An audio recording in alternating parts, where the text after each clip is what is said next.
As the moment you clear the moss walls, you see local kids playing football along the stone walkway. And there are these little shops that are packed tightly together.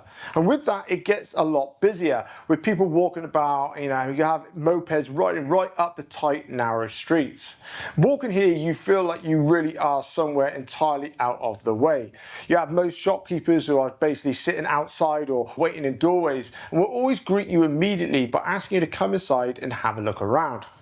Now, we only walked down a few streets and visited some shops, but straight away our first impression was just how, disorientating it actually is, as there are so many small roads and walkways that you could easily wander around for hours. But feeling completely lost in this area is because these commercial streets were mapped out all the way back in 859 AD, and back then none of these buildings were originally shops. As when this particular dynasty designed this grid layout, these streets were strictly fortified residential quarters for Islamic soldiers and their families. Each lane was lined with plain, windowless stone houses designed to actually keep the garrison safe.